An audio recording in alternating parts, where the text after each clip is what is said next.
మత్తయి సువార్త ధ్యానాల్లో మనం ఉన్నాము. మత్తయి సువార్త ధ్యానాలలో భాగంగా మనం నేర్చుకోవలసిన పాఠాలు మాత్రమే మనం నేర్చుకోవలసిన కొన్ని పాఠాలు మాత్రమే మనం ధ్యానిస్తూ వస్తున్నాం. మత్తయి సువార్త అంతా కూడా ప్రతి వాక్యము మనం ధ్యానించలేకపోయినా కొన్ని అంశాలను మనం ధ్యానిస్తూ వస్తున్నాం. మొదటి అధ్యాయంలో ప్రభువైన యేసుక్రీస్తు వంశావళిని మనం చూసాము. ఏ విధమైన వంశావళిలో నుంచి ఆయన వచ్చాడో మనం గమనించవచ్చు. ఆయన పరిశుద్ధుడు, ఆయన దేవుని కుమారుడు, కన్య మరియ పరిశుద్ధాత్మ వలన గర్భము ధరించగా ఆయన పుట్టినవాడు గనక ఆయన పాపము లేని పరిశుద్ధుడు. కానీ ఆయన వచ్చిన వంశావళిని కనుక మనం గమనించినట్లయితే అందులో అబద్ధికులు ఉన్నారు, మోసగాళ్ళు ఉన్నారు, రకరకాల పాపాల్లో మునిగి తేలిన వారు ఉన్నారు, అదేవిధంగా విగ్రహారాధికులు ఉన్నారు, రకరకాల ప్రజలు ఉన్నట్లుగా మనం చూడవచ్చు. ప్రభువైన యేసుక్రీస్తు నేను పాపుల్ని పిలవచ్చాను కానీ నీతిమంతుల్ని పిలవరాలేదన్నాడు. బైబిల్ సెలవిస్తుంది నీతిమంతుడు లేడు, ఒక్కడు లేడని. ప్రియమైన దేవుని బిడ్డలారా, పాపపు వంశావళిలో నుండి ఆయన వచ్చినప్పటికీ కూడా ఆయన దేవుని ప్రియకుమారుడు గనక ఆయన పరిశుద్ధుడు. ఆయన ఎంత ఘోర పాపిని రక్షించడానికి ఆయన సమర్థుడు, శక్తి కలవాడు. దేవునికి స్తోత్రం కలుగును కాక. ఆయన పుట్టుక పరిశుద్ధమైనది, ఆయన జీవితం పరిశుద్ధమైనది, ఆయన మరణం పరిశుద్ధమైనది, ఆయన పునరుద్ధానం పరిశుద్ధమైనది. దేవునికి మహిమ కలుగును కాక. ప్రియమైన దేవుని బిడ్డలారా, అదే మొదటి అధ్యాయంలో యోసేపు యొక్క మరియ భర్త అయిన యోసేపు యొక్క నీతిని మనం చూసాం. ఒక పాత నిబంధన భక్తుడు ఎంత నీతి కలిగి ఉన్నాడు అనే విషయాన్ని మనం చూసాము. మనము కొత్త నిబంధన భక్తులమైన మనము క్రియలలో యోసేపు కంటే నీతిమంతులుగా ఉన్నామా అనే ప్రశ్న మన జీవితాల్లో మనం మనం వేసుకొని మనల్ని మనం పరిశీలించుకోవాల్సిన అవసరం ఉందని కూడా మనం నేర్చుకున్నాం. అదేవిధంగా జ్ఞానుల యొక్క ఆరాధన మనం చూసాము. ప్రియమైన దేవుని బిడ్డలారా, బాప్తిస్మిచ్చి యోహాను యొక్క జీవితంలో ఒక దైవ సేవకుడికి ఉండవలసిన లక్షణాలను కూడా మనం చూసాం. బాప్తిస్మిచ్చి యోహాను యొక్క ధైర్యము, బాప్తిస్మిచ్చి యోహాను యొక్క హ్యూమిలిటీ, ఆ హంబుల్నెస్, బాప్తిస్మిచ్చు యోహాను యొక్క తెగింపు, మరణాన్ని కూడా లెక్క చేయకుండా పాపాన్ని ఎలా ఖండించాడో కూడా మనం చూసాం. ఈ రోజున ప్రభువైన యేసుక్రీస్తు యొక్క కలిగిన శోధన, ఆయన దాన్ని ఎలా జయించాడు, ఈ ప్రభువైన యేసుక్రీస్తు కలిగిన శోధన ద్వారా ప్రభు మనకు నేర్పించాలనుకున్న ఆత్మీయ పాఠం ఏమిటనే విషయాన్ని మనం ఈ రోజున పరిశీలించవలసి ఉంది. ఆ ప్రకారంగా ప్రభువైన యేసుక్రీస్తు ఏ విధంగా శోధనని జయించారో, శోధన కలగజేసిన సాతానుని ఓడించగలిగారో, ఆయన బిడ్డలమైన మనం ఆయన కంటే గొప్ప కార్యాలు చేయగలమని బైబిల్లో ఉన్న ఒక వాక్యాన్ని పట్టుకొని యేసు ప్రభువే నలుగురిని మరణం నుంచి లేపితే, ఫర్ ఎగ్జాంపుల్, నేను 100 మందిని లేపగలను మరణం నుంచి అని ప్రయత్నించే, బోధించుకునే, పోస్టర్లు వేసుకునే, పాంప్లెట్లు పంచుకునే, టీవీల్లో ఒకదంపుడు చెప్పుకునే పాస్టర్లు ఉన్న ఈ రోజుల్లో ప్రియమైన దేవుని బిడ్డలారా, యేసు ప్రభు చెప్పిన ఉద్దేశం అది కాదు. నేను లాజర్ని లేపాను కాబట్టి లాజర్ లాంటి వాళ్ళని మీరు చాలా మందిని లేపుతారని ఆయన మనకేం చెప్పలేదు. ఆయన నమ్మకంగా వెంబడిస్తే ఖచ్చితంగా మన ద్వారా అద్భుతాలు ఆయన చేస్తాడు. అది నేను కాదన్ను. అది పలానా వాళ్ళ ద్వారా చేస్తాడని ఎక్కడ చరిత్రలో ఉండదు. ఆయన ఎవరి ద్వారానే చేస్తాడు. నేను గతంలో కూడా మీకు తెలియజేశాను. ఒక లూథరన్ చర్చి విశ్వాసి ద్వారా ఆమె ఆ పల్లెటూరులో ఆటోలు కూడా లేని రోజుల్లో, ఆ బస్సులు కూడా లేని రోజుల్లో ఒక లూథరన్ చర్చి విశ్వాసి ఒక విలేజ్ లో ఒక ఆ ఊర్లో ఉన్న ఒక భూస్వామి యొక్క కుమారుడికి 24 hours అపెండిసైటిస్ జబ్బు వస్తే ఊరంతా ఏడుస్తున్నారు. ఈమె భయపడుతూనే ఆ ఇంటి దగ్గరికి వెళ్ళింది. ఎందుకంటే ఆ ఇంటి దగ్గరికి పోవటానికి కూడా వాళ్ళు అనుమతించరు, వీళ్ళు పోవటానికి కూడా ఇష్టపడరు. కానీ ఆ భయంకరమైన దుస్థితిని చూసినప్పుడు ఇన్ని 100 ఎకరాలు ఉన్న వ్యక్తికి ఇంత కష్టం వచ్చిందేనని ఆ తల్లి చర్చికి పోయి ఆ తల్లి బాధపడింది. ఆ భూస్వామికి యేసుప్రభు అంటే తెలియదు, యేసుప్రభు గురించి తెలుసుకోవాలని ఆలోచన కోల్లేదు. వాళ్ళు చాలా గొప్పవాళ్ళుగా వాళ్ళు ఫీల్ అవుతారు. వాళ్ళ యొక్క భక్తి వాళ్ళు చేస్తున్నారు. ప్రియమైన దేవుని బిడ్డలారా, అటువంటి వ్యక్తి కుటుంబానికి ఆమె వెళ్ళి ఒక మాట అడిగింది. మీరు ఏమనుకోకండి, నేను ఒక చిన్న ప్రార్థన చేస్తాను, ఏమన్నా అనుకుంటారా అని అడిగింది. అడిగితే ఆమె చెయ్యమ్మా అని అన్నారు. ఆ కష్టకాలంలో వాళ్ళకి కులం లేదు, మతం లేదు, చేయమని చెప్పారు. ఒక సాధారణ విశ్వాసి, ఒక సాధారణ విశ్వాసి, సేవకురాలు కూడా కాదు ఆమె. ఆ లూథరన్ చర్చిలో ఉన్న ఒక దైవజనుడు, మరి విశ్వాసంతో ఉన్న ఒక దైవజనుడు అక్కడ ఉండుంటాడు. ఆయన చెప్పాడు, మీ పిల్లలకి ఏమైనా బాగలేకపోయినా, మరెవరికైనా బాగలేకపోయినా మీరు నూనె రాసి ప్రార్థన చేయండి అని యాకోబు పత్రికలో రాసిన విషయాన్ని ఆమెకి వినుంటుంది. ఆమె చెప్పుంటాడు. ఆమె విశ్వాసంతో కొబ్బరి నూనె రాసి ఆ భూస్వామి యొక్క కొడుక్కి, ఒకడే కొడుక్కి కన్నీటితో ప్రార్థన చేసింది. మా భూస్వామికి ఈ పరిస్థితి రావడం ప్రభువా చాలా బాధగా ఉంది. మీరు సజీవుడైన దేవుడని ఈ గ్రామం అంతా తెలుసుకోవాలి, నేను ఆశపడుతున్నానని చెప్పి ఆ నూనె రాసి ఆమెకు వచ్చిన చిన్న ప్రార్థన చేసిందండి. బైబిల్ చదవటం కూడా రాదు.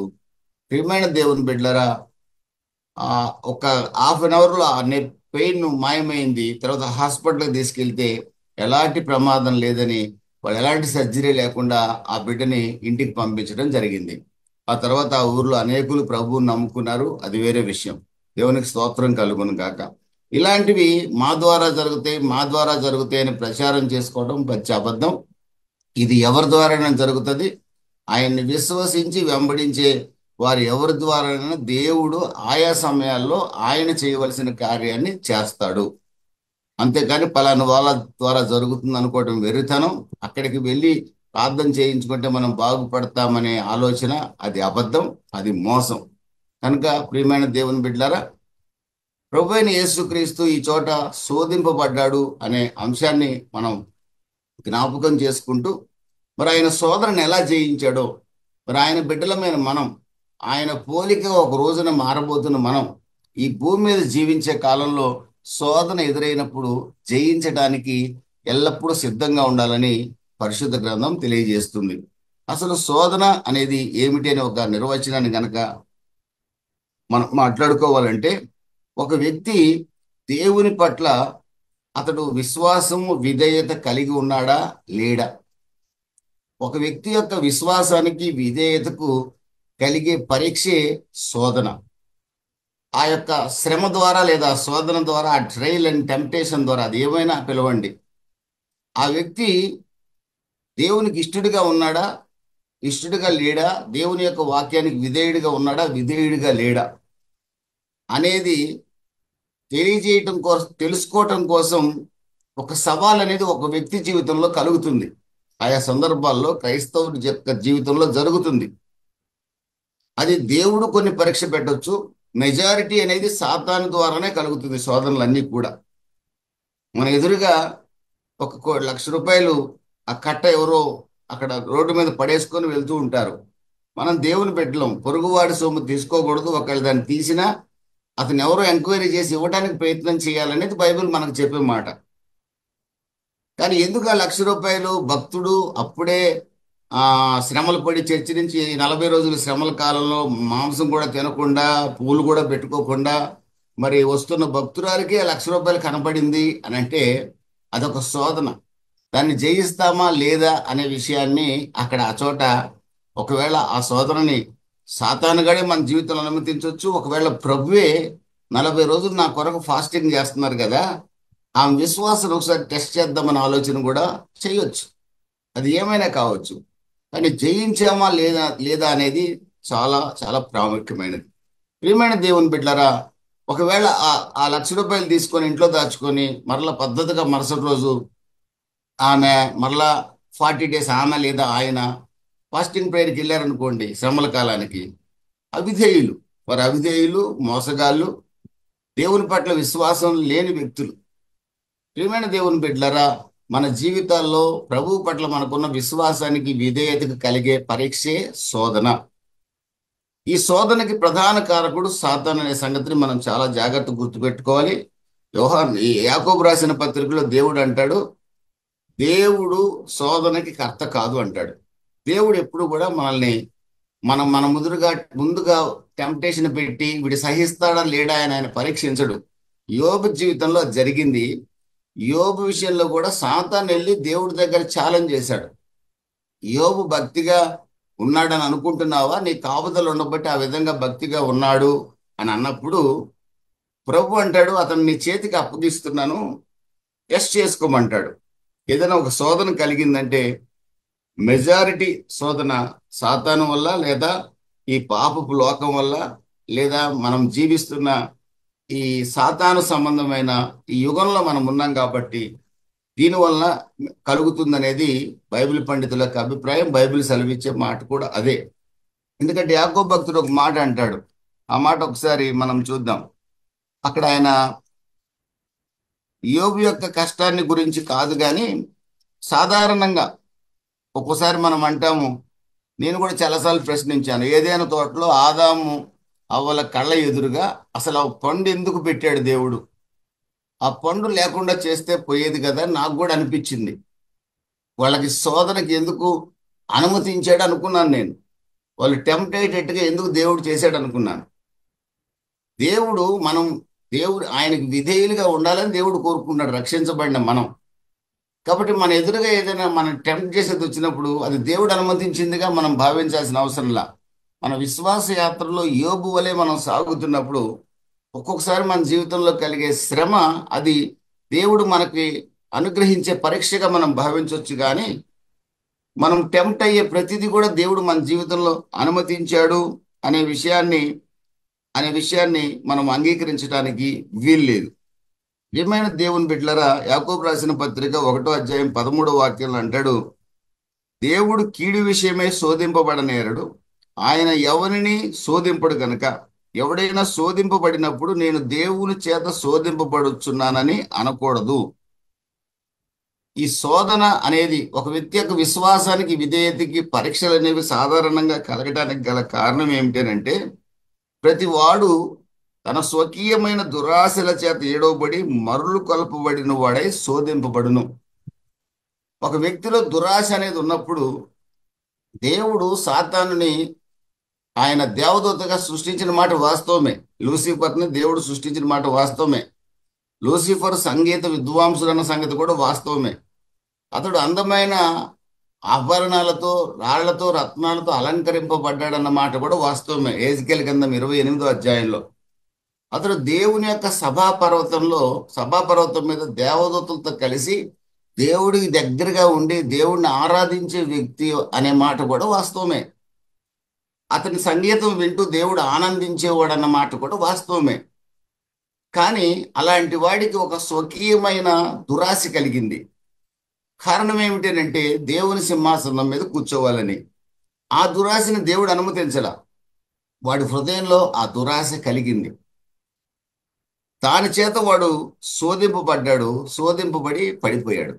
కనుక ప్రియమైన దేవుని బిడ్డలారా, మన విశ్వాస యాత్రలో సాగుతున్నప్పుడు మనం ప్రభు మీద ఉన్న విశ్వాసాన్ని తొలగిపోయేటట్లుగా, ఆయన వాక్యానికి విధేయత చూపించే విషయంలో తొలగిపోయినట్లుగా మనకు కొన్ని సంఘటనలు ఎదురవుతాయి, తప్పనిసరిగా ఎదురవుతాయి.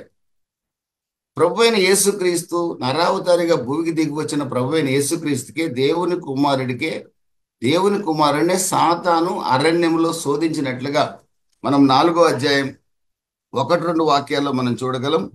అప్పుడు యేసు అపవాది చేత శోధింపబడుటకు ఆత్మ వలన అరణ్యమును కొనిపోబడెను. 40 దినములు 40 రాత్రులు ఉపవాసం ఉండని పిమ్మట ఆయన ఆకలి కొనగా అపవాది యేసు ప్రభుని శోధిస్తున్నాడు. యేసు ప్రభునే శోధించినప్పుడు అతడు ఎవరినైనా శోధించగలడు. అపవాది నన్ను ఏమి చేయలేడు, సాతానుగాడు మా చర్చిలోకి అడుగు పెట్టలేడు, సాతానుగాడు నన్ను తాకలేడని చాలా బోధలు విన్నా నేను గతంలో వెళ్ళిన చర్చిల్లో కూడా, మరి ఓవర్ భక్తి చర్చిల్లో కూడా విన్నా నేను. అసలు అపవాది మన మందిరంలోకి అడుగు పెడితే కాలిపోతాడు, కాలు పెట్టడానికి వీల్లేదని చెప్పి తెల్లబట్టలు వేసుకొని పాస్టర్లు ప్రకటనలు చేస్తుంటే నాకు ఆశ్చర్యం వేసేది. లూకాసు వార్త 6వ అధ్యాయంలో మీరు చూస్తే యేసు ప్రభు సమాజ మందిరంలో ఉంటే సమాజ మందిరంలోనే అపవాది చేత పీడించబడేవాడు ఉన్నాడు. సమాజ మందిరంలోనే అపవాది చేత పీడించబడేవాడు ఉన్నాడు. దేవుని మందిరంలో అపవాది ఖచ్చితంగా ఉంటాడు.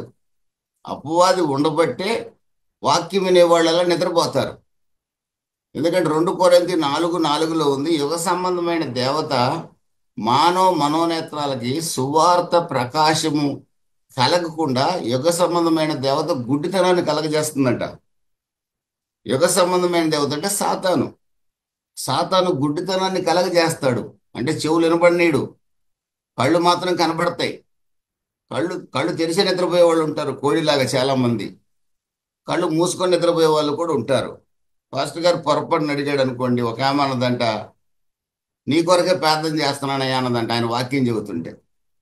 అంటే వాక్యం చెప్పే సమయంలో ఆమె ప్రార్థన చేస్తున్నానని చెబుతుంది, నిద్రపోతా కూడా. అబద్ధికుల స్వభావం అది, సాతాను స్వభావం అది.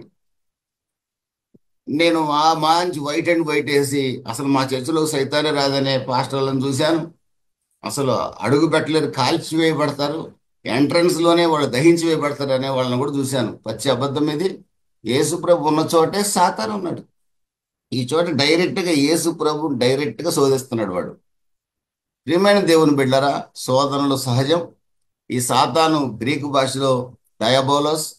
వాడు ఆ వాడికి ఎంతసేపు మన మీద నిందలు మోపటమే వాడి పని. ప్రకటన గ్రంథం 12వ అధ్యాయంలో మీరు చూస్తే మన మీద నెపములు మోపేవాడని రాసుంది. విశ్వాసుల మీద నెపములు మోపేవాడే సాతాను, వాడి బుద్ధి అది. ఈ రోజున ఎవరైనా సరే ఒకరి మీద ఒకరు చెప్తున్నారంటే, పలానా ఆయనే కారణం, పలానాయనే కారణం అని చెప్తున్నామంటే, మనం ఫర్ ఎగ్జాంపుల్ మన మనకు జరిగిన ఇబ్బందికి కారణం పలానా ఆయన అని చెప్పి మనం కనుక నింద వేసామంటే అది నిజం కాదు. అది నిజం కాకపోయినా సరే నింద వేసేస్తాం. ఆ తప్పు నేను చేసేవాడిని కాదు, పలానా పలానా అన్న ప్రేరేపించాడు కాబట్టి తప్పు చేశాను, లేకపోతే నేను చాలా బుద్ధిమంతుడిని అని అని చెప్పే స్వభావం మనకుంది చూడండి. అది నెపములు మోపే స్వభావం అన్నమాట. అది ఆదాం అవ్వల దగ్గర నుంచి మనకు వచ్చింది. ఇది సాతాను గడి స్వభావం. వాళ్ళకి ఎక్కడి నుంచి వచ్చిందంటే సాతాను దగ్గర నుంచి వచ్చింది. వాడు అక్యూజర్. రెండవది వాడు ఆది సర్పం, ఏన్షియంట్ సర్పెంట్. ఏదైనా తోటలో ఆదాం అవ్వల్ని శోధించిన సర్పము సాతానే. ప్రియమైన దేవుని బిడ్డలారా, అతనికి అబద్ధికుడని పేరుంది, అతనికి నరహంతకుడని పేరే ఉంది, అతను శోధకుడని పేరు కూడా ఉంది. ఇక్కడ సాతాను యేసు ప్రభువును శోధిస్తున్నట్టుగా రాయబడింది ఇక్కడ. అంటే అతను శోధకుడు, is the tempter, is the murderer. Yohanu సువార్త 8వ అధ్యాయం 44లో అతడు నరహంతకుడని రాసుంది. అదేవిధంగా 2 కొరింథీయుస్ 4th చాప్టర్ 4th వర్స్లో రూలర్ ఆఫ్ దిస్ ఏజ్, యుగ సంబంధమైన దేవత. సేమ్ పేరు 1 జాన్ 5వ అధ్యాయం 19వ వాక్యంలో కూడా రాయబడింది, రూలర్ ఆఫ్ ద అర్త్ అని రాయబడింది. అతడు అబద్ధికుడు. ప్రియమైన దేవుని బిడ్డలరా, ఇక అతనికి ఒక ఆ పేరు ఈ పేరు కాదు. అతను మోసగాడు, అబద్ధపు జనకుడు. ఇది సాతాను యొక్క స్వభావం. ఎవరు ఈ సాతాను అంటే మన అందరికి బాగా తెలుసు. దేవునితో సమానంగా ఉండాలని భావించి దేవుని యొక్క సభా పర్వతం మీద నుంచి తన యొక్క గర్వం వల్ల పడదోయబడిన దేవదూతే సాతానుగా మారాడు. తనతో పాటు 1/3 ఆఫ్ ద ఏంజల్స్ని, 1,00,000 మంది దేవదూతలు ఉన్నారనుకోండి. కొన్ని కొన్ని మిలియన్ల దేవదూతలు ఉన్నారు, బిలియన్ల దేవదూతలు దేవుడి దగ్గర ఉంటారు, సృష్టించాడు ఆయన. 1/3 తీసుకొని భూమి మీదకి పడిపోయాడు. ప్రకటన గ్రంథం 12వ అధ్యాయంలో మనం చూడొచ్చు, లూకాసు వార్త 19వ అధ్యాయంలో కూడా మనం చూడొచ్చు. ప్రియమైన దేవుని బిడ్డరా, వాడే సాతాను. వాడు వాడి సహచరులే ఈ దయ్యాలని మనం పిలిచేవాళ్ళు. ఆ సాతాను యొక్క పేర్లు ఇవన్నీ కూడా. వాడు ఈ రోజున ఏం చేస్తున్నాడు ఈ భూమి మీద అంటే, యేసు ప్రభునే శోధించాడు. యేసు ప్రభుని నమ్ముకున్న మనల్ని కూడా వాడు శోధించడానికి ఎప్పుడు కూడా సిద్ధంగా ఉంటాడు. శోధించడానికి వాడు ఎప్పుడు కూడా సిద్ధంగా ఉంటాడు. పేతురు భక్తుడు రాస్తాడు, 1 పేతురు 5వ అధ్యాయంలో, అపవాది గర్జన సింహం వలె ఎవరిని మింగుదునా అని తిరుగుతూ ఉన్నాడట, వెతకూచూ తిరుగుతూ ఉన్నాడట. ఎవరు దొరుకుతారా, ఏ కుటుంబాన్ని పాడు చేద్దామా, సంతోషంగా ఉన్న ఏ భార్య భర్తల మధ్య చిచ్చు పెడదామా, ఐక్యంగా ఉన్న ఏ సంఘములో చిచ్చు పెడదామా, ఎవరు దొరుకుతారా నాకు సహాయం చేయడానికి. ఎందుకంటే సాతానికి రూపం ఉండదు, వాడికి ఒక రూపం కావాలి ఆడుకోవాలంటే. కాబట్టి ఆ వ్యక్తి ఎవరైనా వాడు ఎదురు చూస్తుంటాడు. ఆ సందర్భంలో అన్యుల మీద సైతాన్లు ఉండడం అనేది మామూలే. కానీ దేవుళ్ళ స్థిరంగా లేని వారు కూడా వాడికి ఉపయోగపడతారు. ఆ విధంగా ఉపయోగపడేవారుగా మనం ఉండకూడదని పరిశుద్ధ గ్రంథం మనల్ని హెచ్చరిస్తూ ఉంది. ప్రియమైన దేవుని బిడ్డలారా, శోధనలు ప్రతి ఒక్కరికి వస్తాయి, ఆ మాట వాస్తవం. యాకోబు రాసిన పత్రికలోనే 1వ అధ్యాయంలో మీరు చూశారు, 12వ వాక్యంలో శోధన సహించువాడు ధన్యుడు అంటే అర్థం శోధన ప్రతి ఒక్కరికి వస్తుంది. ఆ శోధనలో కూడా మన విశ్వాసాన్ని, విధేయతను ప్రభువు పట్ల కాపాడుకోవాలి. హెబ్రీయులకు రాసిన పత్రిక 4వ అధ్యాయం మీకు బాగా తెలుసు. అందులో కూడా రాయబడిన మాట, ప్రభు అయిన యేసుక్రీస్తు కూడా ఒక రోజున ఆయన శోధింపబడ్డాడు, కానీ పాపము చేయలేదని పరిశుద్ధ గ్రంథం తెలియజేస్తుంది. ఆయన శోధింపబడి కూడా పాపము చేయలేదు. దేవునికి స్తోత్రం కలుగును గాక. ప్రభు అయిన యేసుక్రీస్తు శోధింపబడ్డాడు కానీ పాపం చేయలే. Jesus was tempted.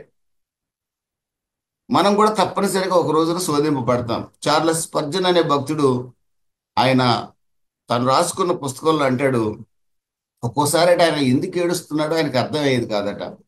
భయంకరమైన డిప్రెషన్తో కొన్ని రాత్రులు గడిపాడట. అంత ప్రపంచ భక్తుడు, 19వ శతాబ్దంలో భక్తుడు భయంకరమైన డిప్రెషన్లో గడిపానని ఆయన సాక్ష్యం చెప్తున్నాడు. మార్టిన్ లూథర్ గురించి మీకు గతంలో కూడా నేను చెప్పాను. ఆయన భార్య ఆయనకి బుద్ధి చెప్పాల్సి వచ్చింది. దేవుడు చనిపోయాడు అని భార్య నల్లబట్టలు వేసుకుని వచ్చి తన దగ్గరికి, ఎందుకమ్మా బ్లాక్ డ్రెస్ వేసుకున్నావు, ఏం విషాదం జరిగింది మన ఇంట్లో, మన పిల్లలు ఎవరు చనిపోలేదు కదంటే, దేవుడు చనిపోయాడు కదండి అని తన భర్తకు చెప్తే, దేవుడు చనిపోవటం ఏమిటి అని అంటే, మరి మీరు ఏడుస్తూ ఉన్నారు కదా, క్యాథలిక్స్ మిమ్మల్ని ఎక్కడ చంపేస్తారనని. మీరు ఏడుస్తున్నారంటే దేవుడు చచ్చిపోతేనే కదా మీరు ఏడవలసింది. దేవుడు బతికుంటే మీరు ఎందుకు ఏడుస్తారు? ఆ విధంగా మార్టిన్ లూథర్ కూడా తన జీవితంలో ఆ రోజు ధైర్యపరచబడ్డా కూడా ఆ తర్వాత కూడా ఎన్నో శోధనలు ఎదుర్కొన్నట్లుగా భక్తుడు తెలియజేశాడు. అపోస్తలుడైన పౌలు కూడా తన జీవితంలో భయంకరమైన శోధన చివరి దాకా ఎదుర్కొంటూనే ఉన్నాడు. అనారోగ్య సమస్య ఎదుర్కొన్నాడు, రాళ్ల దెబ్బలు తిన్నాడు, కొరడా దెబ్బలు తిన్నాడు, సముద్ర ప్రయాణాల్లో ఇబ్బందులు పడ్డాడు. కానీ ప్రతి శోధన కూడా ఆయన జయించాడు. అందుకనే శోధన జయించిన ఆయన రాస్తూ అంటున్న మాట 1 కొరింథీ 10వ అధ్యాయం 13వ వాక్యంలో అంటున్నాడు, పౌలు గారు రాస్తూ అంటున్నాడు, ప్రియమైన దేవుని బిడ్డలారా, శోధన సాధారణమైనది, శోధన కలుగక తప్పదు అంటున్నాడు. Temptation is common to all. యేసు ప్రభుకే శోధన వచ్చింది, మనకు శోధన రాకుండా ఉండదు. మన విశ్వాసానికి, విధేయతకి పరీక్ష రాకుండా ఉండే ప్రశ్నే లేదు. నాకు శోధన రాకుండా చేయంటే కుదరదు. ఒకరోజు వస్తుంది. అది ఏమైనా కావచ్చు, చిన్నది కావచ్చు, పెద్దది కావచ్చు. జయించడానికి మనం సిద్ధంగా ఉండాలి. Temptation is common to all. అంత పెద్ద దైవ సేవకులే శోధన ఎదుర్కొన్నారు, శోధనలో నిలబడ్డారు. శోధనలో సహించువాడు ధన్యుడు, అట్టివాడు శోధనకు నిలిచిన వాడై దేవునికి స్తోత్రం కలుగును గాక. ప్రభు ఇచ్చే ఆ యొక్క కిరీటానికి అతడు పాత్రుడవుతాడు. ప్రభు ఇచ్చే ఆ యొక్క జీవ కిరీటానికి అతను పాత్రుడవుతాడు. అదేవిధంగా ప్రియమైన దేవుని బిడ్డలారా, ఈ శోధనలో మనకు సహాయం చేయగలిగేది ఎవరు అని అంటే ప్రభు అయిన యేసుక్రీస్తు మాత్రమే మనకు సహాయం చేయగలడు. ఎందుకంటే హెబ్రీయులకు రాసిన పత్రిక 4వ అధ్యాయంలో కృపా సింహాసనం ఒకటి ఉంది మన కొరకు. చివరి వాక్యాల్లో మీరు చదివితే, మనము ధైర్యముతో దేవుని కృపా సింహాసనం వద్దకు చేరినప్పుడు, ప్రభు అయిన యేసుక్రీస్తు దగ్గరికి చేరినప్పుడు, మనం ఏ శోధన, ఏ ఇబ్బంది ఎదుర్కొంటున్నా దాన్ని పరిష్కరించడానికి ఆయన ఎప్పుడు కూడా సిద్ధంగా ఉంటాడు. పౌలు గారు అంటాడు 1 కొరింథీ 10 రాస్తూ, శోధన సాధారణమైంది, శోధనలో నుంచి తప్పించుకునే మార్గాన్ని కూడా ప్రభువు చూపిస్తాడు అంటున్నాడు. అది ఎటువంటి శోధన ఎదురైనా దాన్ని తప్పించుకునే విధంగా కూడా ప్రభు మనకి సహాయం చేయడానికి సిద్ధంగా ఉంటాడు. అయితే మార్టిన్ లూథర్ ఒక మాట అంటాడు, టెంప్టేషన్స్ అనేవి మన కళ్ళ ముందుకు వస్తాయి. ఒక యవనస్తుడికి ఆపోజిట్ సెక్స్ ఒక అందమైన టెంప్టేషన్ వస్తుంది. ఒక కొత్తగా మ్యారేజ్ అయిన వ్యక్తికి కూడా ఆపోజిట్ ఒక వ్యక్తి, తన భార్య కంటే అందంగా ఉండకపోయినా ఒక వ్యక్తి కనపడుతుంది. కొంతమందికి ధనానికి సంబంధించి శోధన వస్తుంది, కొంతమందికి పేరు ప్రతిష్టలకు సంబంధించి శోధన వస్తుంది. విశ్వాసులకి వస్తుంది. విశ్వాసుల సంగతే మనం మాట్లాడేది. సేవకులకు కూడా వస్తుంది. కొంతమంది సేవకులకి వాళ్ళు పెద్ద చర్చి ఉంది, మనకి లేదే అని రోజు వేదన వేదన వేదన. దానికోసం ఆ పెద్ద చర్చి కట్టడానికి అడదారులు దొక్కే సేవకులు కూడా ఉన్నారు. ఎవరి దగ్గరికైనా పోయి బతులాడుకొని, హిందువుల దగ్గరికి కూడా పోయి బతులాడుకొని సిమెంట్ కట్టలు తెచ్చుకునే వాళ్ళు ఉన్నారు. చర్చి కట్టాలి, అదొకటే వాళ్ళకి మార్గం. అదేమంటే పరుల సొమ్ము వాళ్ళు సంపాదించేది మన కోసమే. కానీ నాకు వాక్యం చెప్పాడు ఒక ఆయన, అతను ఇచ్చాడా నీకు, ఇవ్వాల, నువ్వు పోయి అడుక్కుంది కదా అన్నాను నేను. నేను అడుక్కున్నా ఆయన ఇచ్చినా వాళ్ళ సొమ్ము దేవుడికే కదా, మనకు వచ్చేదే కదా అంటాడు. బైబిల్ ఏదో వాక్యం చూపించాడు, అది ఎప్పుడు నాకు గుర్తుండదు. ఎందుకంటే పరుల సొమ్ము నేను ఆశించిన కనుక నాకు గుర్తుండదు. మీరు ఆశించరు కనుక మీకు గుర్తుండదు పెద్దగా. ప్రియమైన దేవుని బిడ్డలారా, మార్టిన్ లూథర్ అంటాడు, టెంప్టేషన్ వస్తుంది, శోధన వస్తుంది ఒక వ్యక్తికి. కానీ పక్షులు మన తల మీద ఎగురుతాయి. ఆ పక్షులు మన తల మీద గూడు కట్టుకోకుండా జాగ్రత్తగా చూసుకోవాలి అంటాడు. అంటే ఒకవేళ పక్షిని కనుక మనం సాతానుతో పోలిస్తే, సాతాను గాడు ఎప్పుడు మన చుట్టూ తిరుగుతుంటాడు, నా చుట్టూ కూడా తిరుగుతుంటాడు వాడు.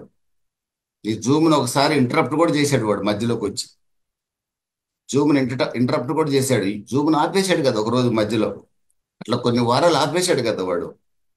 అంత మాత్రం నేను దేవుడు శోధించాను అన్నాను, నేను అంత భక్తుడేం కాదు. నేను సాతాను గాడే నా విశ్వాసాన్ని పరీక్ష పెట్టాడు. మీలో అనేకులు నన్ను ధైర్యపరిచారు, లేదన్నా తప్పనిసరిగా మీరు జూమ్ నడిపించండి అని.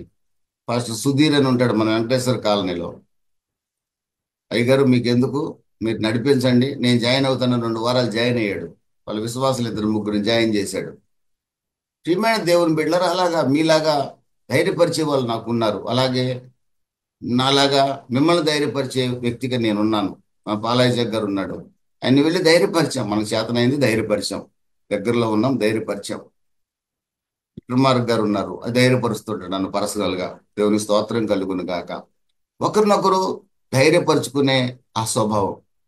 కాబట్టి పక్షులు మన తల మీద ఎగరనీయొచ్చు, కానీ వాటిని మనం గూడు కట్టుకోవడానికి మనం అవకాశం ఇవ్వకూడదు. రకరకాల ఆలోచనలు, పాపపు ఆలోచనలు విశ్వాసులు కూడా కలుగుతాయి. కలగవని నేను చెప్పను. నేను పరిశుద్ధుడిని, నేను దేవుడిని అయిపోయానని ఎవడనంటే వాడంత అబద్ధికుడు, అన్యాయస్తుడు మరొకరు లేడు. మనం ఎవరము పరిశుద్ధులం కాదు, పరిశుద్ధులుగా తీర్చబడ్డాం. ఖచ్చితంగా అపవిత్రమైన ఆలోచనలు కొన్ని కొన్ని జీవితాల్లో ఆయా వయసులను బట్టి కలుగుతాయి. ధనాపేక్ష కలుగుతుంది, నాకు పేరు రావాలా, ప్రతిష్టలు రావాలని ఆలోచన కలుగుతుంది. నేను కూడా ఒక 1,00,000 మందికి వాక్యం చెప్పాలి, ఒక పెద్ద బహిరంగ సభలో మాట్లాడాలనే కోరిక కలుగుతుంది. సహజమే, కోరిక కలగడం సహజమే. దానికోసం అని చెప్పి రకరకాల మార్గాలు అన్వేషించడం స్వార్థపూరితంగా, లోకరీతిగా, దేవుని చిత్త ప్రకారం కాకుండా, అది పాపం. అది పాపం. That is sin. ప్రియమైన దేవుని బిడ్డారా, దావీదు ఆమెను చూశాడు, బత్షెబాను చూశాడు. చూసిన వెంటనే అయ్యో, నేను అలా చూడటమే తప్పు. ఇప్పుడు కొత్త నిబంధన లేదనుకోండి, మోహపు చూపుతో చూడటమే తప్పు కొత్త నిబంధనలో. కానీ పాత నిబంధనలో పాపం చేస్తేనే తప్పు. పాత నిబంధనలో ఆయన చూశాడు, అది కొత్త నిబంధన ప్రకారం తప్పు, కానీ పాత నిబంధన ప్రకారం తప్పు కాదు. చూచిన చూపుని మైండ్లో నుంచి తన హృదయంలోకి తెచ్చుకొని, పక్షి కనుక గూడు పెట్టినట్టుగా, కోడి గుడ్ల మీద కూర్చొని పొదిగినట్లుగా దావీదు తన పాపపు ఆలోచనని పొదిగాడు. తన పాపపు ఆలోచనని పొదగటం అంటారు కదా, కోడిగుడ్లు పల్లెటూళ్ళలో కోడిని గుడ్ల మీద కూర్చుంటుంది, పిల్లలు పుడతాయి, పిల్లలు వస్తాయి గుడ్లో నుంచి. ఆ విధంగా పాపపు ఆలోచనని అలా రోజు రోజుకి దానికి నీరు పెట్టి పెంచుకున్నాడు. ఇక రాజు కాబట్టి ఎక్కువ రోజులు ఆ పాపపు ఆలోచన పెంచాల్సిన అవసరం లే. మరుసటి రోజు వెళ్ళి ఆ ఆమెను తెమ్మనేసాడు, అంతే. దావీదు కనుక ఆ పాపపు ఆలోచన వచ్చిన వెంటనే నేను దేవుని ఆజ్ఞను ధిక్కరిస్తున్నాననే ఆలోచన కనుక కలిగి పశ్చాత్తాపడి ఉంటే 51వ కీర్తన రాయాల్సిన అవసరం ఉండేది కదా ఆయన్ని. దేవా, నేను పాపం చేశాను, నీ దృష్టికి వ్యతిరేకంగా పాపం చేశాను, నీకే విరోధంగా నేను పాపం చేశాను, నేను దౌర్భాగ్యుడిని, నీ ఆత్మ నా నుండి దూరం చేయొద్దు అని బతిమలాడుకొని ఏడ్చి ఏడ్చి ఏడ్చి ప్రార్థన చేయాల్సిన పరిస్థితి వచ్చేది కాదు దావీదుకి. ప్రియమైన దేవుని బిడ్డలారా, మనకు శోధనలు వస్తాయి. శోధన అంటే ఎవరో కొట్టడం కాదండి, మన కళ్ళ ముందుకు అనేక ఆకర్షణలు వస్తాయి. సేవకుడికి విశ్వాసకి వచ్చే విశ్వాసకి కొన్ని పరీక్షలు కూడా వస్తాయి. వీటన్నిటిలో కూడా మనం జయించడానికి ఎప్పుడు కూడా సిద్ధంగా ఉండాలి. సాతాను కల్పించే శోధనకి మనం ఎప్పుడు కూడా అవకాశం ఇవ్వకూడదని పరిశుద్ధ గ్రంథం తెలియజేస్తుంది. ఏమైనా దేవుని బిడ్డలరా, అయితే ఒక్క ధైర్యమైన మాట మీకు చెప్తాను. పేతురు శోధింపబడ్డాడు, సాతాను చే శోధింపబడి యేసుప్రభు ఎవరో తెలియదని 3 సార్లు అబద్ధం ఆడాడు. యేసుప్రభు ఎవరో తెలియదని 3 సార్లు అబద్ధం ఆడాడు పేతురు. లూకా సువార్త 22వ అధ్యాయము ఆ మధ్యలో చూసినప్పుడు పేతురు అబద్ధమాడిన మాట వాస్తవమే. పేతురు డినై చేశాడు యేసు ప్రభుని. కానీ పేతురు యేసు ప్రభుని విడిచి వెళ్తాడు అనే సంగతిని యేసు ప్రభు ముందే స్పష్టంగా చెప్పేశాడు. ఎందుకు ఆయన చెప్పాల్సి వచ్చిందంటే, ప్రభు అన్నాడు, మీరందరూ నన్ను విడిచిపోతారు, గొర్రెలు చెదిరిపోతాయని ఒక లేఖనాన్ని చూపిస్తూ, ప్రవక్త రాసిన లేఖనాన్ని చూపిస్తూ, కాపరిని కొడతారు, గొర్రెలు చెదిరిపోతాయని చెప్తూ, మీరందరూ నాకు దూరం అయిపోతారు, నన్ను పట్టుకుంటారు, నన్ను హింసిస్తారు, నేను మరణిస్తాను, మీరెవ్వరు కూడా నా దగ్గర ఉండరు, ఇప్పుడు దాకా నాతో తిరిగిన వాళ్ళందరూ నాకు దూరం అయిపోతారని చెప్పాడు. ఒక్కళ్ళు ఉండరు, అందరూ చెదిరిపోతారని చెప్పాడు. మీలో ఒకడు నన్ను పట్టిస్తాడని కూడా స్పష్టంగా చెప్పాడు. పేతురు అంటాడు, ఎవరు వెళ్ళినా కూడా పొరపాటును కూడా నేను నిన్ను విడిచి వెళ్ళను, నీ కొరకు నేను ప్రాణం పెడతాను అన్నాడు. యేసు ప్రభు నవ్వుకొని, నేను ప్రవచించాక కూడా నా కొరకు నువ్వు ఎలా ప్రాణం పెడతావురా అనుకొని ఉంటాడు ఆయన. అయితే ప్రియమైన దేవుని బిడ్డలారా, మీరు ఆ మత్తయి సువార్త, లూకా సువార్త చదువుకున్నట్లయితే, సాతాను పేతుర్ని శోధించడానికి పర్మిషన్ అడగాల్సి వచ్చింది. పేతుర్ని టెంప్ట్ చేయడానికి సాతాను పర్మిషన్ అడగాల్సి వచ్చింది, దేవుని పర్మిషన్ అడగాల్సి వచ్చింది. యోబుని పరీక్షకుండా నడిపించడానికి సాతాను దేవుని పర్మిషన్ తీసుకొని యోబుని శోధించగలిగాడు. ఇంకొక సంగతి, మన ప్రాణం దేవుని వశంలో ఉంటుంది కానీ సాతాను వశంలో ఉండదు. కనుక ఒకవేళ మనం శోధింపబడుతున్నా మన ప్రాణం ఎక్కడికి పోదు. మన ప్రాణానికి ఆధారం, మన ప్రాణానికి కర్త, మన కాలగతులు తన చేతిలో పెట్టుకున్నవాడు మనం ఆరాధిస్తున్న దేవుడు. కనుక ఏ శోధన, ఏ శ్రమ, ఏ ఇబ్బంది వచ్చినా మన జీవితంలో దేవుడికి తెలియకుండా ఏముండదు, దేవుడికి అన్ని తెలుసు. అందుకే తప్పించుకునే మార్గం కూడా ఆయన చూపిస్తాడని పౌలు గారు అంటున్నాడు. కానీ మన ప్రాణం మాత్రం సాతాను గాడి వశంలో ఉండదు. సాతాను వశంలో ఉండే అవకాశమే లేదు. ఎందుకంటే మన కాలగతులు దేవుని చేతిలో ఉన్నాయి. ప్రియమైన దేవుని బిడ్డరా, కనుక వెంటనే కంగారు పడిపోయి విశ్వాసం నుంచి, విధేయత నుంచి దూరం కాకూడదని దేవుని వాక్యం ఈ అధ్యాయం ద్వారా మనకు ప్రభు హెచ్చరించాలని ఆశపడుచున్నాడు. మరొక మాట, ప్రభు అయిన యేసుక్రీస్తు విశ్వాసులమైన సేవకులమైన మన నిమిత్తం హెబ్రీ 7:25 ఆయన విజ్ఞాపన చేస్తూనే ఉన్నాడు మన కొరకు. కనుక మనం ఏదైనా టెంప్టేషన్స్ గుండా వెళ్తున్నప్పుడు, శ్రమల గుండా లేదా శోధనల గుండా వెళ్తున్నప్పుడు కంగారు పడాల్సిన అవసరం లేదు. దేవుడు మన కొరకు ప్రార్థన చేస్తున్నాడనే విశ్వాసం మనం కలిగి ఉండాలి.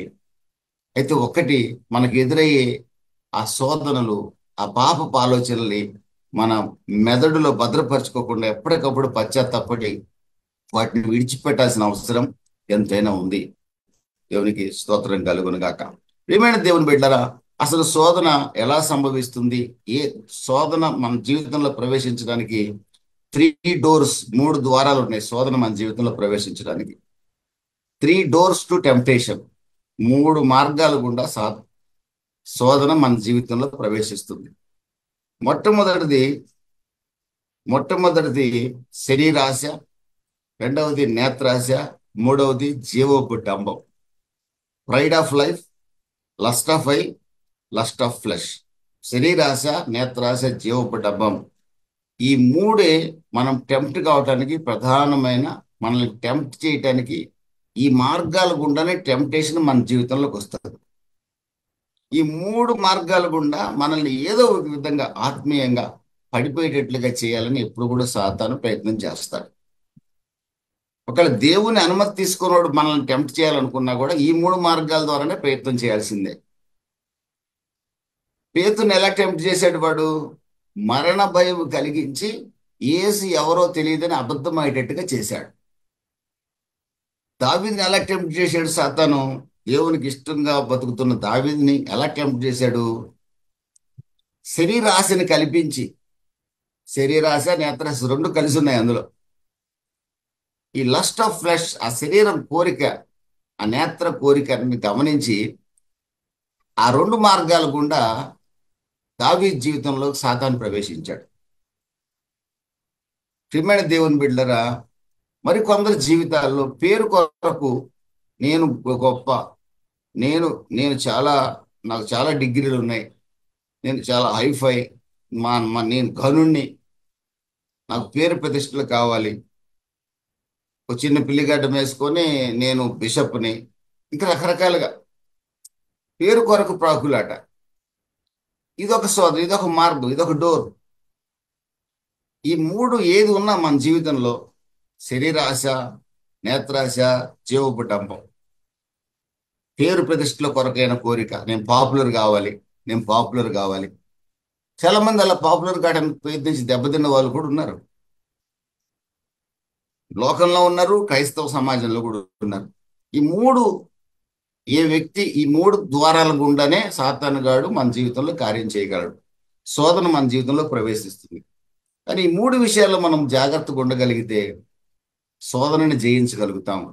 ప్రభువైన యేసుక్రీస్తుకు కూడా సృష్టికర్తని దేవుడు నరావతారిగా భూమికి దిగి వచ్చినందుకు ఆయనను కూడా ఈ మూడు మార్గాల ద్వారానే సాతానుగాడు టెంప్ట్ చేశాడు. ఇది ఈ అధ్యాయంలో ఉన్న సారాంశం. ప్రియమైన దేవుని బిడ్డలారా, 1 యోహాను 2వ అధ్యాయము 14, 15, 16 వాక్యాల్లో మనం చూస్తే అక్కడ రాయబడిన మాట లోకాశ, శరీరాశ, జీవోపడంబము, శరీరాశ, నేత్రాశ, జీవోపడంబము, ఇవి ఇవి టెంప్టేషన్ యొక్క రూట్స్ అన్నమాట. ఆ మూలాలు, ఆ డోర్స్. మత్తయి సువార్త 4వ అధ్యాయంలో మనం కనుక గమనించినట్లయితే అక్కడ మీరు చూస్తారు, ప్రభువైన యేసుక్రీస్తుని వాడు మొట్టమొదటి శోధించిన మార్గం చూడండి. 40 దినములు 40 రాత్రులు ఉపవాసం ఉన్న పిమ్మట ఆయనకు ఆకలి అవుతుంది. ఎందుకంటే బాడీలో ఉన్నాడు కదండి, శరీరంలో ఉన్న మనందరికి కూడా ఆకలి అవుతుంది, తప్పనిసరిగా ఆకలి అవుతుంది. అందులో 40 రోజులు 40 రాత్రులు ఉన్నాడు. ఆయన ఒక పూట కూడా భోజనం దొరకలే ఆయనకి, అరణ్యంలో ఉన్నాడు ఆయన. ఆయన నిర్ణయించుకున్నాడు, ఆయన ఆయన ఆయన ప్రార్థన చేస్తున్నాడు, ఆయన ఉపవసించి ప్రార్థన చేస్తున్నాడు. నెక్స్ట్ మినిస్ట్రీ కొరకు. నెక్స్ట్ మినిస్ట్రీ ఎక్కడ స్టార్ట్ చేస్తాడని గలిలయ ప్రాంతంలోని కపెర్నహూములో స్టార్ట్ చేస్తాడు ఇక మినిస్ట్రీ, యేసు ప్రభు యొక్క పరిచర్య. ఆ పరిచర్య ప్రారంభానికి ముందుగా బాప్తిసం పొందిన ప్రభువైన యేసుక్రీస్తు నరావతారి కాబట్టి, నరుడు కాబట్టి 40 days 40 nights ఉపవసించి ప్రార్థన చేస్తున్నాడు. యేసు ప్రభుకి ఆకలి అవుతుందని సాతాను గడికి బాగా తెలుసు. ఎందుకంటే మనిషికి ఎవరికైనా ఆకలి అవుతుంది. యేసు ప్రభు ఆహారం తినకుండా ఏం లేడు, రొట్టెలు తిన్నాడు, మనలాగా నీళ్లు తాగాడు, ఆ దాహం అడిగాడు. ఆయన మీలాగా నాలాగనే ఆయన కూడా ప్రవర్తించాడు. మనలాగానే ఆయనకు కూడా శోధనలు వచ్చినాయి, ఆయన ముందుకు ఎన్నో ఆకర్షణలు వచ్చాయి, ఆయన ముందుకి ఎంతో ధనం వచ్చింది. ఈ అధ్యాయంలో అయితే ఆయన ముందుకు రాజ్యాలు కూడా వచ్చాయి. ఈ రాజ్యాలని నీకు ఇస్తానని సాతాను చెప్పాడు. కానీ ఆ 3 ద్వారాల గుండా వచ్చే శోధనని ప్రభువైన యేసుక్రీస్తు జయించి ఆ ద్వారాలను మూయగలిగాడు. దేవునికి స్తోత్రం కలుగును గాక. ప్రియమైన దేవుని బిడ్డలారా, మొట్టమొదటిగా శోధకుడు ఆయన వద్దకు వచ్చి, నీవు దేవుని కుమారుడు అయితే ఈ రాళ్ళు రొట్టెలగునట్లు ఆజ్ఞాపించుమనెను.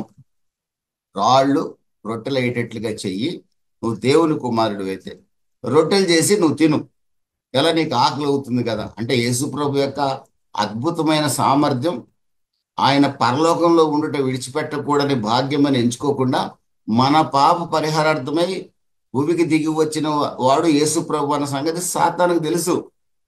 సాతానికి ఇంకో మాట కూడా తెలుసు, యేసుప్రభు ఎప్పుడైతే భూమి మీదకి వచ్చాడో వాడికి ఇంక కొంచెం కాలమే మిగిలిందని తెలుసు. వాడి టైం ఇస్ షార్ట్, వాడి టైం చాలా తక్కువగా ఉంది. వాడు ఖచ్చితంగా ఒక రోజు నిత్యాగ్ని గుండానికి వెళ్తానని కూడా సాతానికి తెలుసు. మరొక మాట, మత్తయి సువార్తలో మీరు చదివినట్లయితే అసలు ఈ హెల్ అనేది ప్రిపేర్ చేయబడిందే సాతాను కోసమేనట. సాతాను కోసమే ఈ యొక్క నరకం అనేది సృష్టించబడింది. సాతాను కొరకు సృష్టించబడిన నరకంలో ప్రియమైన దేవుని బిడ్డలారా, ఈ రోజున సాతానుని అనుసరించే మనుషులు నరకంలో పడుతున్నారు. లేకపోతే ప్రకటన గ్రంథం 20వ అధ్యాయం చివరి వాక్యాల్లో ధవళ సింహాసన తీర్పే ఉండేది కాదు. ధవళ సింహాసన తీర్పు ఉండేది కాదు. హెల్ ఫైర్లోకి మానవుడు వెళ్లాల్సి వచ్చేదే కాదు. నరకం అనేది సృష్టించబడింది, సాతాను కొరకు సృష్టించబడింది. వానికి విధేయులైన మానవులు ఆ యొక్క నరకాగ్నిలోకి వెళ్లే పరిస్థితి రోజున ఏర్పడింది. ఇక్కడ యేసుప్రభు ఆకలి కొని ఉన్నాడని తెలిసింది కాబట్టి, వాడికి తెలుసు కాబట్టి ఫిజికల్గా అతన్ని శోధించాలనుకున్నాడు. ఎందుకంటే ఆయన దేవుని కుమారుడు కాబట్టి రాళ్ళను రొట్టెలుగా చేయగలడు అని ఆలోచన చేశాడు. కానీ ఈ చోట ప్రభు అంటున్న మాట ఏంటంటే, ద్వితీయోపదేశ కాండం 8వ అధ్యాయంలో మీరు చూసినట్లయితే, మనుషుడు రొట్టె వలన మాత్రం కాదు, అక్కడే రాసింది, ఆ రెఫరెన్స్ ద్వితీయోపదేశ కాండంలో ఉంటుంది. మనుషుడు రొట్టె వలన మాత్రం కాదు కానీ దేవుని నోటి నుండి వచ్చు ప్రతి మాట వలన జీవించును అని వ్రాయబడి ఉన్నదనిను. సాతానికి సమాధానం చెప్పాడు వాక్యం ద్వారా. వాడేమంటున్నాడు? రాళ్ళను రొట్టెలుగా చేయమన్నాడు. నువ్వు చేయగలవు, నువ్వు చేయగలవు, చేయమంటున్నాడు. నీకు ఆకలి అవుతుంది కదా, చేసి తినమన్నట్టుగా మాట్లాడుతున్నాడు. ఎందుకంటే నేను ఆకలి కొని ఉన్నాడు అని ఆయనకి తెలుసు కాబట్టి, వాడికి తెలుసు కాబట్టి. ప్రభు అంటాడు, నేను ఆకలి కొన్నా కూడా రాళ్ళను రొట్టెలుగా చేసి తినాల్సిన అవసరం నాకు లేదు.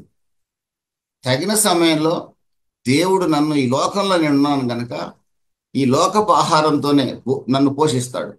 రాళ్ళను రొట్టెలుగా చేసి నేను ఇక్కడ అద్భుతం చేసి తినాల్సిన అవసరం నాకు లేదు. మనం ఏ విధంగా భోజనం తింటున్నాం? ఆ సమయానికి రైస్ ఉంటే వండుకుంటున్నాం, లేకపోతే ఉపవాసం ఉంటున్నాం. నా 40 days 40 nights నా ఫాస్టింగ్ ప్రేయర్ అయిపోయింది కనుక ఖచ్చితంగా నాకు ఎక్కడో చోట భోజనం దొరుకుతుంది, ఎవరో ఒకరు భోజనం పెడతారు. ఆయనకు ఆ నమ్మకం ఉంది. ఆ నమ్మకమే లేకుండా ఉంటే ఆయన ఖచ్చితంగా వాడు చెప్పినట్టుగా రాళ్ళని రొట్టెలుగా చేసి తినేసి ఉండేవాడు. అంటే శరీర ఆశ ద్వారా ఆయన శోధించాలనుకున్నాడు. ప్రభు ఆ యొక్క శరీర ఆశని వాక్యం ద్వారా జయిస్తూ అంటున్నాడు, నేను రొట్టె వలనే కాదురా జీవించేది, దేవుని వలన నేను జీవిస్తున్నాను, దేవుని వాక్యము ద్వారా నేను జీవిస్తున్నాను అంటున్నాడు. ఈ రోజున ప్రభు మనతో మాట్లాడుతున్న మాట, ఒకవేళ మనకి ఇలాంటి శోధన ఏదైనా ఎదురైనా, ఇలాంటి శోధన ఏ విధమైన శోధన అయినా, అది త్రాగుడైనా, ఒకప్పుడు మనం మానేసిన త్రాగుడైనా, ఒకప్పుడు మనం మానేసిన చెడలవాట్లైనా, ఒకప్పుడు మనం మానేసిన అబద్ధాలైనా, ఒకప్పుడు ఆ మనము మన జీవితంలో మనం అనుభవించిన కొన్ని పాపపు అలవాట్లు ఉంటాయి. అవి ఏదైనా మన ముందు సాతానుగాడు మళ్ళీ తెచ్చిపెట్టినా కూడా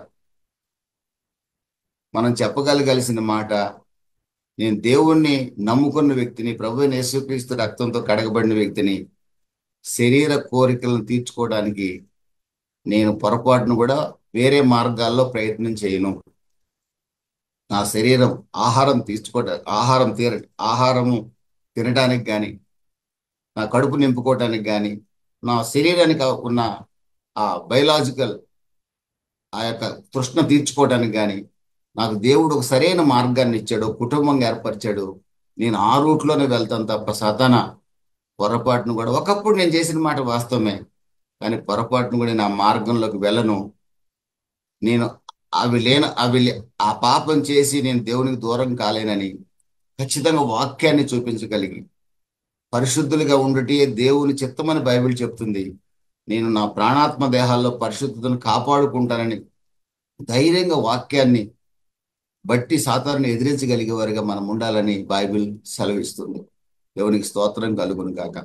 అడ్డదారిలో సంపాదించే అవకాశం సాతానుగాడు మనకు చూపిస్తాడు, కానీ ధనాపేక్ష సమస్త కీడులకు మూలమని, దానివల్ల అనేకులు భక్తులు కూడా ఒకరినొకరు పొడుచుకొని చనిపోయారని నా లేఖనాల్లో రాసి ఉంది. నా ప్రభు రాసి పెట్టాడు నా కొరకు. సాతానా, ధనాపేక్షకి నేను పోను, నేను సంపాదించుకుంటా కష్టపడి, దేవుడు నాకు ఇచ్చినంతలోనే నేను జాగ్రత్తగా ఉంటా అని చెప్పగలిగే వాక్యాన్ని చూపించి చెప్పగలిగితే సాతాను వెళ్ళిపోతాడు మన దగ్గర నుంచి. రెండవది, యేసుప్రభు యొక్క జీవితంలో జీవపు డంబం అంటే ఘన ఆ జీవపు డంబం అంటే ప్రైడ్ ఆఫ్ లైఫ్, ఘనత. ఆయన ఘనపరచబడే అవకాశం సాతానుగాడు కల్పించాడు. చూపిస్తున్నాడు, ఆయనకి వాక్యం ద్వారా చూపిస్తున్నాడు.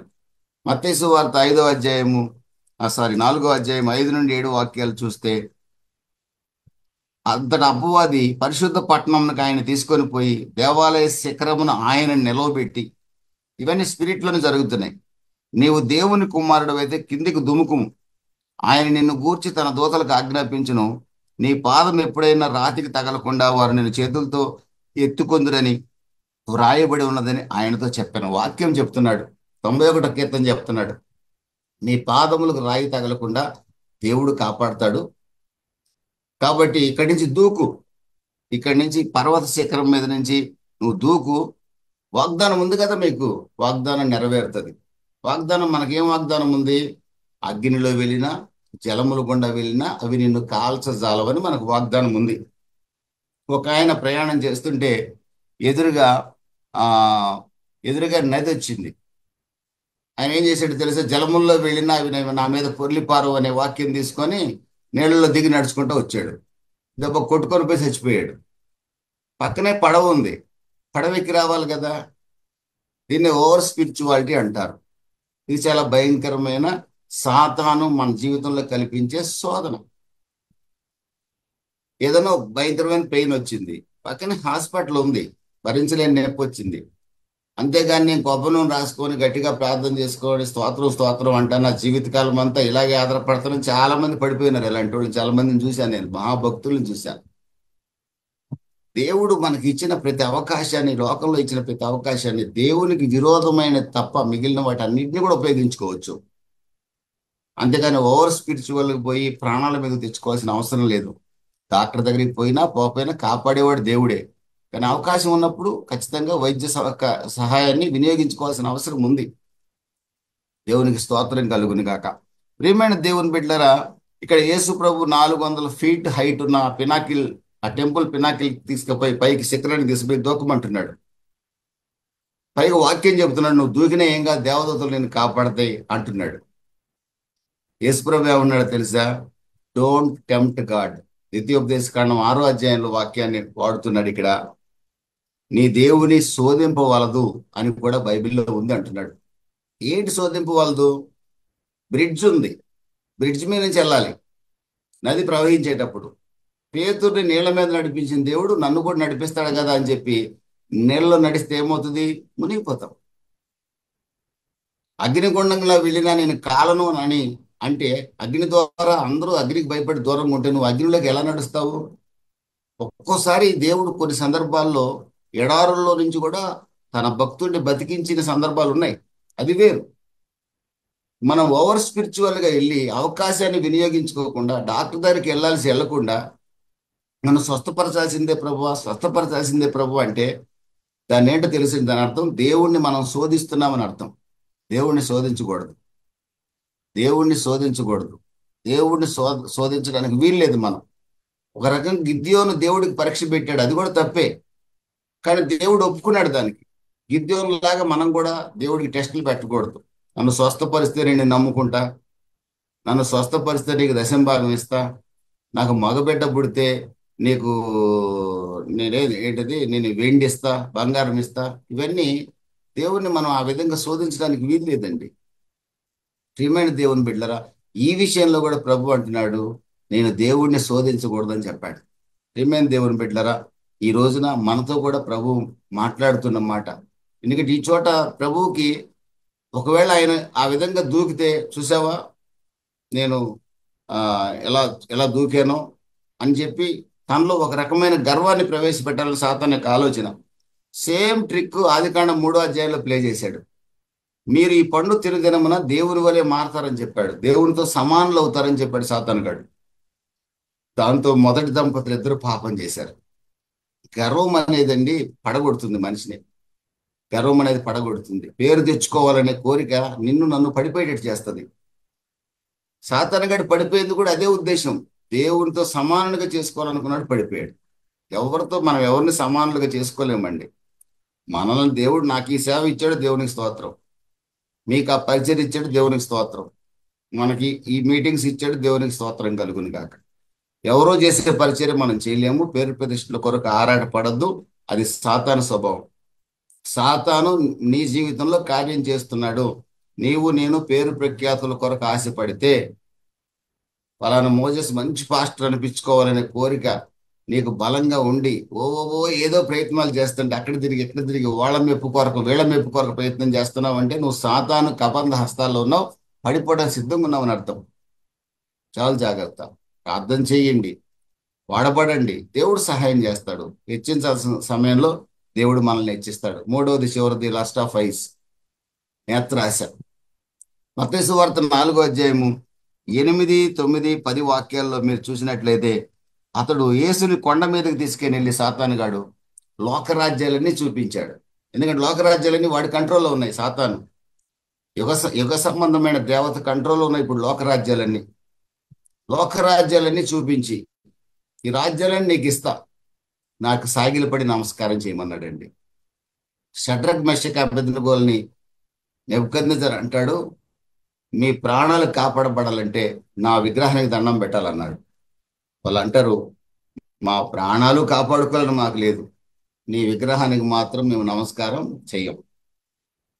దానియేలుకి అదే శోధన ఎదురైంది. నా దగ్గరే మనవి చేయాలి, రాజుకి దగ్గరే. ఏ దేవుడికి మనవి చేయకూడదు 4 రోజులు. నేను పొరపాటును కూడా నా దేవుడికి మనవి చేయకుండా ఉండను, ప్రార్థన చేయకుండా. నా దేవుడికి ప్రార్థన చేయకుండా ఉండను. నా అవసరాలు రాజా పొరపాటు నీకు చెప్పుకోను. ఈ రోజున మనం ఎంతమందికి మన అవసరాలు చెప్పుకుంటూ తిరుగుతున్నాం? సేవకులమైన మనము ఎంతమందికి మన అవసరాలు చెప్పుకుంటూ తిరుగుతా ఉన్నాం? ఇండైరెక్ట్గా డైరెక్ట్గా శోధన. ఈ సాతాను గాడి స్వాధీనంలో మనం ఉన్నామని అర్థం. చాలా చక్కటి ఆత్మీయ పాఠాలు ఇందులో ఉన్నాయి. ఇంకా మీరు డిగ్ చేయొచ్చు, ఇంకా తవ్వచ్చు వీటిలో. టైం నాకు లేదు కాబట్టి. ఈరోజు ఎంతమందికి నా అవసరాలు ఉన్నాయి. ఒక చిన్న చర్చ్ చూపించేది, పునాది ఏసేనయ్య గారు దీని కొరకు ఎలాగైనా కట్టేటట్టు ప్రార్థన చేయండి. 100 మందికి 200 మందికి ఎవడో ఒకటి ప్రేరేపించబడి ఒక 100-200 ఇస్తాడు. ఇది కాదండి. ప్రార్థన చేస్తే ప్రభువే నీ దగ్గరికి పంపిస్తాడు. దేవుడి స్తోత్రం గారు. సేవకుల సంగతే కాదు, ఇది విశ్వాసులు మా జీవితాల్లో కూడా మన అవసరాలు ఎంతో మందికి చెప్పుకొని ఏదేదో సహాయం పొందాలని ఎన్నో ప్రయత్నాలు.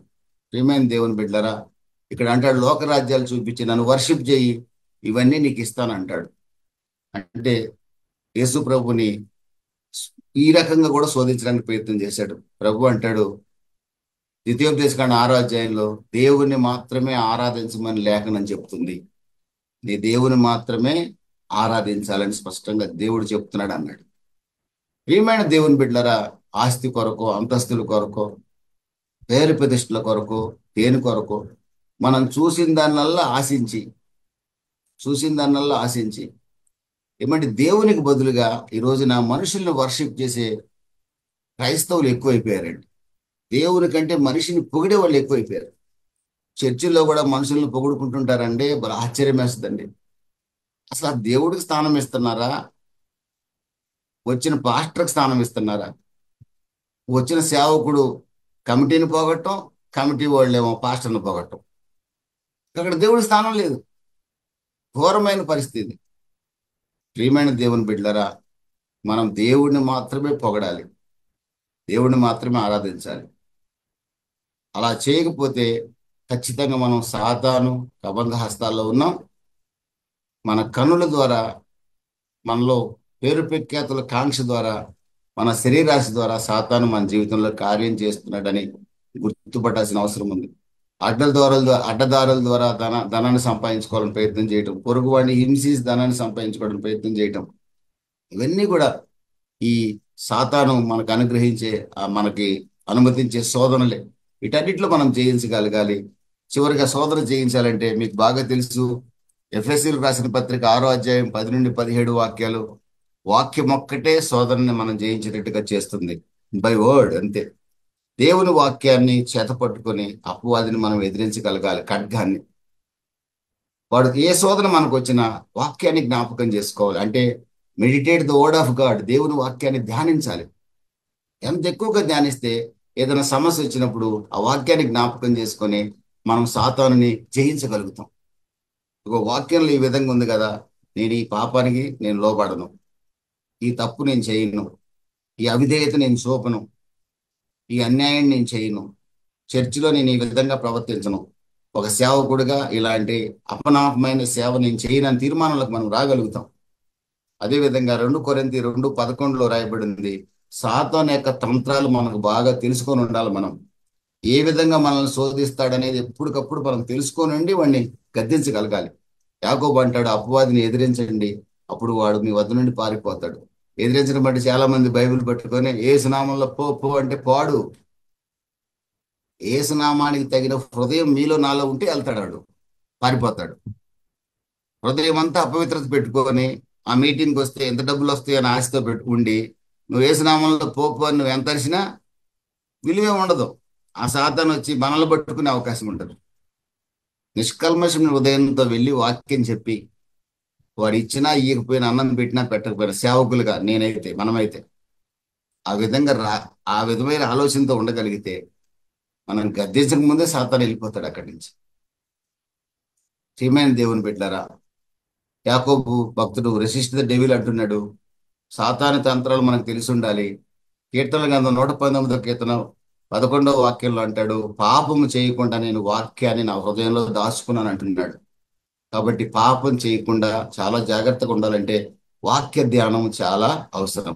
కనుక కీర్తన 1 రాయబడినట్లుగా ఆయన వాక్యాన్ని దీవారాత్రములు ధ్యానించగలిగే వారిగా ఉండాలి. సాతాను ఈ 3 మార్గాల గుండా యేసు ప్రభువును శోధించాలని ప్రయత్నం చేశాడు. కానీ ఆయన శోధింపబడ్డాడు కానీ పాపము చేయలేదు. పాపం చేయలేదు. అందుకే ఆ తర్వాత మీరు చదువుకుంటే వెంటనే ఆయన ఎప్పుడైతే సాతాను యొక్క టెంప్టేషన్ జయించాడో దేవదూతలు వచ్చి ఆయనకు పరిచయం చేయడం ప్రారంభించారు. ఈ రోజున సాతానుని జయించాలనే ఆలోచన మనకుంటే, దేవునికి విధేయులుగా విశ్వాసులుగా మనం ఉండాలని కోరుకుంటే, ఫిబ్రవరి 1:14 రాయబడింది, మనకు పరిచయం చేయటం కోసమే దేవదూతలు నియమింపబడ్డారు. ఈ రోజున ఆ దేవదూతల పరిచర్య మీకు నాకు దేవుడు ఇవ్వాలని ఆశపడుతున్నాడు. ఇప్పటికే మనకి దేవదూతలు మనకు తెలియకుండా మన చుట్టూ ఉండి మనకి సహాయం చేస్తున్నారు. ఇక ముందు కూడా చేస్తారు. ప్రతి శోధనను జయించగలగటం ఒక్కటే మార్గం. ఆ జయించడానికి వాక్య ధ్యానం చాలా ప్రాముఖ్యం. యేసు ప్రభు 3 సందర్భాలు కూడా వాక్యం ద్వారానే సాతాను గద్దించాడు. సాతాన్ని నేను వాక్యం చదవనండి, ఎవరితో తల మీద చేయించుకుని ప్రార్థన చేయించుకుంటున్నాను ప్రతి వారం వెళ్ళి, వేస్ట్ అండి, వేస్ట్. వాక్యాన్ని ధ్యానించండి. చదువు రాకపోతే వినాలి, వాక్యం హృదయంలో దాచుకోవాలి. మా అమ్మ నాకంటే ఎక్కువ వాక్యం తెలుసు. బైబిల్లో సామెతల గ్రంథం అంతా తెలుసు ఆమెకి. నాకు ఆశ్చర్యం వేస్తుంది ఈ రోజుకి కూడా. ప్రియమైన దేవుని బిడ్డలారా, అట్టి కృప ప్రభు మనకు కలగజేయాలని, సాతాను శోధనలు జయించగలిగే వారిగా మనం ఉండాలని. యేసు ప్రభు ఈ భూమి మీదకి వచ్చిన ఉద్దేశమే సాతానుని జయించడానికి వచ్చాడు. ఆయన సిలువలో మరణించినప్పుడే సాతానుగాడు ఓడిపోయాడు. కానీ పర్మనెంట్గా వాడు నిర్మూల కాల.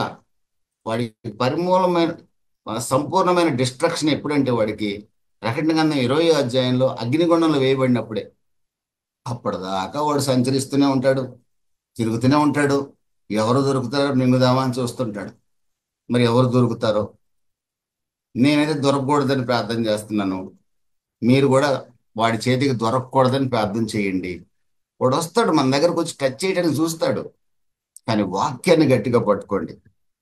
వాక్య ప్రకారం వాడిని గద్దించండి. మనలో పెయిన్ ఉంటుంది, మన శరీరంలో బలహీనతలు ఉంటాయి.